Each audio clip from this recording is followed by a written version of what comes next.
안녕하세요. 갤러리스트 손지입니다. 지금 6월인데 비가 추적추적 여전히 내리고 있어요. 그래서 갤러리가 불을 막 다 켰는데도 뭔가 그 우중충함. 이걸 어떻게 하지?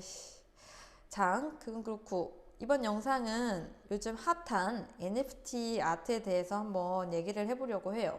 그리고 저의 개인적인 입장 뭐 이런 것들에 대해서 얘기를 한번 해보려고 합니다. 요즘에 NFT 아트 굉장히 핫하죠? 근데 저도 솔직히 별로 관심이 없었는데 얼마 전에 크리스티에서 비플이라는 무명 작가 작품이 첫 5천일이란 작품이 어마어마한 가격에 팔리면서 이제 굉장히 이슈가 되었고, 그러면서 도대체 NFT 아트가 뭐길래 뭐 이런 이제 생각을 가지고 조금씩 관심 있게 찾아보게 됐어요. 그래서 오늘은 NFT 아트가 뭔지, 그리고 그거에 대한 저의 개인적인 견해에 대해서 한번 얘기를 해보려고 해요. 일단은 저는 솔직히 부정적이에요. 결론적으로 얘기를 하자면. 그래서 왜냐하면 이제 예술적 가치에 대해서 솔직히 잘 모르겠어요. 제가 이해한 바로는 저도 잘 모르겠는데, 그러니까 NFT 아트는 비트코인, 즉 암호화폐와 연관이 있는데요. 그러니까 일반적인 디지털 아트는 디지털 메디아를 이용한 작품이죠. 그러니까 꼭 디지털 세계에만 한정적이지 않고 매개를 이제 디지털 미디어를 이용해서 이제 현실적으로 이제 창작 활동을 할 수도 있습니다. 예를 들어서 뭐 데이비드 호크닝 같은 경우는 뭐 패드 그림을 현상을 해서 작품화시켜서 판매를 하고 있기도 하고요. 근데 디지털 이제 NFT 아트는 가상 세계에만 존재하는 아트예요. 그러니까 어떠한 이미지를 암호화시켜서 그거를 소유를 하는 거죠. 1번, 디지털 세계 안에서만 존재하는 것이기 때문이에요. 그러니까 일단 가상 세계에만 존재하는 작품이에요. 즉, 그 작품을 보려면 스크린을 통해서 봐야 하는데 실제 작품 이제 그 크기는 상관이 없이 스크린 이제 사이즈에만 이제 한정적이라는 거죠. 그거를 핸드폰으로 봤을 때, 그리고 컴퓨터 스크린으로 봤을 때, 혹은 집에서 TV 스크린으로 봤을 때 그 작품이 크기가 좌지우지 되는 거예요. 뭐 이렇게 이런 걸로 이제 좌지우지가 되는 거죠. 코로나 시기 때문에 미술관이 문을 많이 닫고 저희도 갤러리도 그렇고 많이 닫으면서 가상 미술관 뭐 이런 온라인 갤러리 이런 게 많이 생겼어요. 근데 솔직히 그거와 실물 작품에 봤을 때의 차이는 어마어마하게 크다고 할 수가 있죠.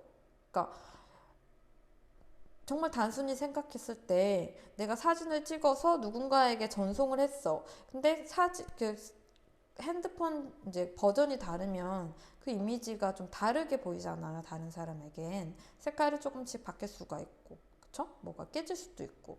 근데 가상세계에만 존재를 한다. 그러면 뭘로 어떻게 보느냐에 따라서 그 작품이 다르게 변하는 게 되지 않을까 싶어요.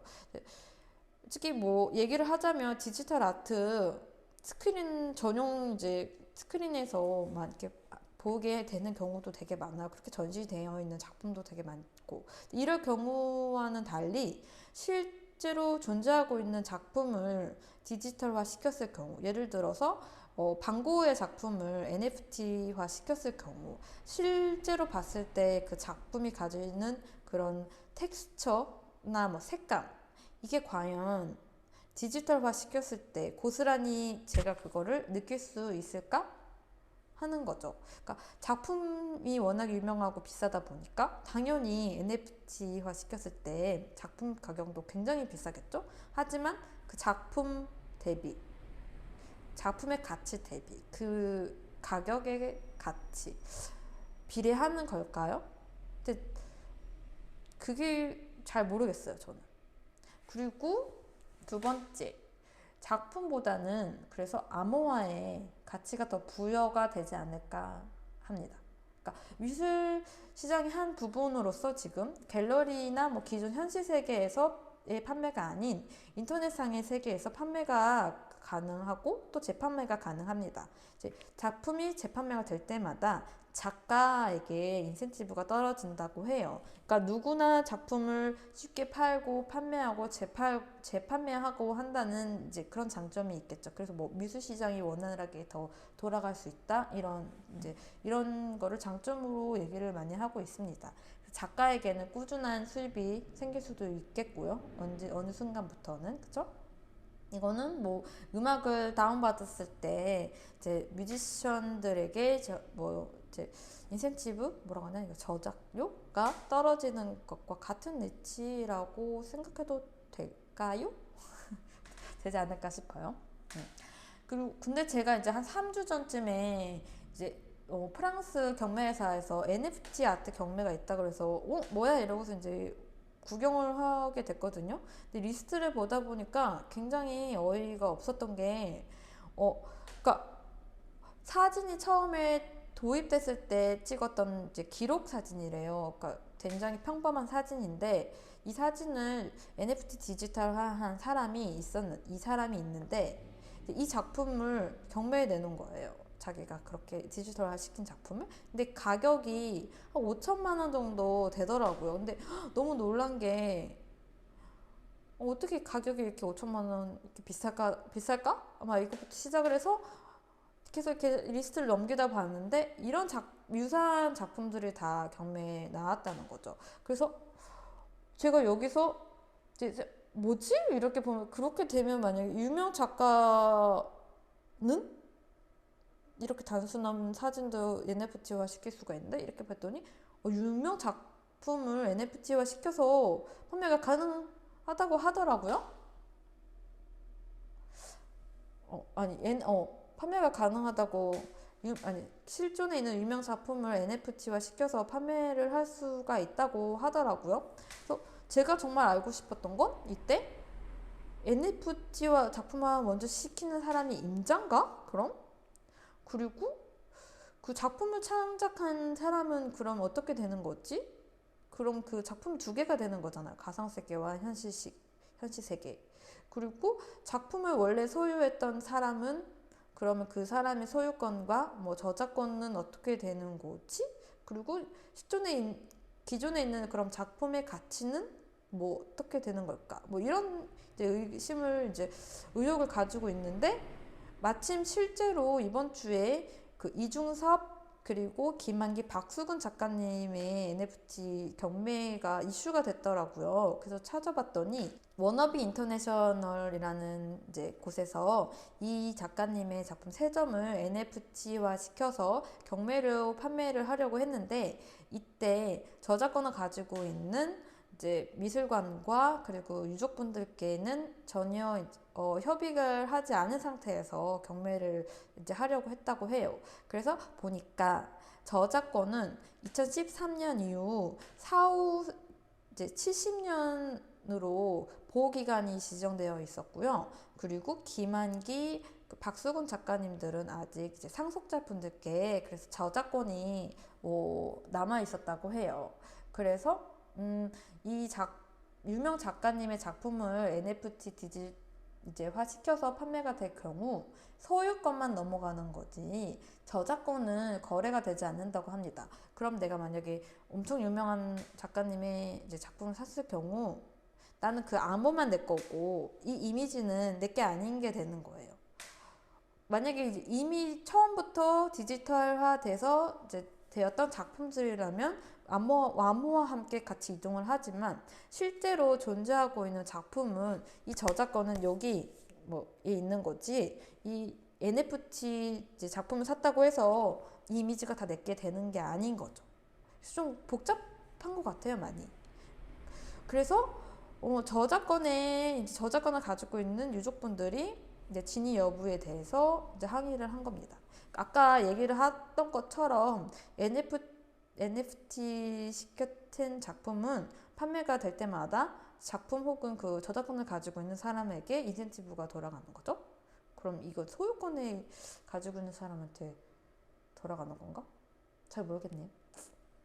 이 작품을 판매하려고 했던 분은 이제 소장자분은 우리 집에 이렇게 작품이 계속 이렇게 실제로 걸려 있는데 이거를 NFT 디지털화 시키면서 판매가 됐을 때 고액으로 당연히 이제 판매가 되면 그 작품에 대한 이제 판매 수익도 얻는 거고, 그리고 작품이 재판만 되고 재판매가 되면 거기서 나오는 수익이 또 이제 오는 거죠. 집에 작품이 계속 있는데, 그치? 좀 이상하지 않아? 그래서 저는 뭐야? 그러면 한 작품을 가지고 얘를 투기로 분리시켜서 2배의 수익을 받는 거죠. 너무 어려워요. 이때 NFT 소유권만 만약에 갖게 된다면 그 고가의 작품으로 거래가 된 작품에서 어떤 문제가 생겼을 때 처리할 수 있는 법률이 있는지에 대해서 조금 알아보려고 했지만 아직 뭐 딱히 찾은 건 없습니다. 아직 없어서 그런 건지 아니면 제가 못 찾는 건지는 잘 모르겠어요. 그랬을 때 만약에 적절한 법이 아직 개정되어 있지 않다 했을 때 이제 갑자기 이렇게 붐이 되어버린 NFT 아트 과연 얼마나 신용을 가지고 구매를 할 수가 있을까요? 서울 옥션도 그렇고 NFT 아트 회사들이 점점점 많이 생겨나는 추세예요. 근데 이것은 그냥 예술 작품이 판매가 되는 건지 아니면 정말 투자 목적, 자본주의적 목적으로 아니면 혹은 그냥 호기심으로 이제 막 붐이 돼서 거래가 되고 있는 건지 전 잘 모르겠습니다. 그러니까 제가 정매에서 그때 본 사진들은 NFT된 디지털화된 사진이라서 가치가 그렇게 올라간 걸까요? 아니면 혹은 그 사진 자체에 예술적 가치가 어마어마하게 부여가 돼서 사진 가치가 그래서 가격이 그렇게 비싼 걸까요? 또는 어떤 유명인이 자신이 키우는 고양이를 뭐 이렇게 대충 이렇게 그려가지고 NFT화를 시킨 거예요. 그리고 이제 거래가 됐을 때 굉장히 비싼 가격으로 팔리면 이 고양이 그림의 가치가 있는 걸까요? 아니면 그 유명인이 그린 그림을 NFT 예술화 시켜서 가치가 생긴 걸까요? 단지. 실제로 크리스티에서 판매됐던 그 예술 작품은 6,930만 달러, 정말 어마어마한 가격에 거래가 되었는데요. 그때 후에 알고 봤더니 이거를 이제 NFT 사모펀드인 메타버스의 설립자가 구매를 해서 혹시 이것을 단순히 이슈화 시키려고 이런 비싼 가격에 이제 낙찰을 받은 게 아닌가 하는 의혹도 많이 돈다고 합니다. 분명히 예술적 가치보다는 기술적인 유일성에 저는 가치를 더 두고 있는 게 아닌가 싶어요. 분명히 큐레이터가 승인을 한 후에야만 판매가 가능한 사이트도 있다고 합니다. 그런 사이트를 정확히 알고 자신이 구매하려는 작품의 가치, 즉 이제 합리적인 가격으로 판매가 되고 있는지를 정확히 파악하고 구매하려는 목표도 확실히 있어야 되겠죠? 전 아직 부정적인 시선을 가지고 이쪽 이제 미술 시장을 보고 있는데요. 만약에 좀 더 안정화되고 기술에 이제 의의를 두는 게 아니라 예술적 가치에 대해서 좀 더 의의를 가지고 체계적으로 발전이 된다면 뭐 제 시선이 바뀔 수도 있지 않을까요? 제 영상이 재밌고 또 흥미로우셨다면 좋아요, 구독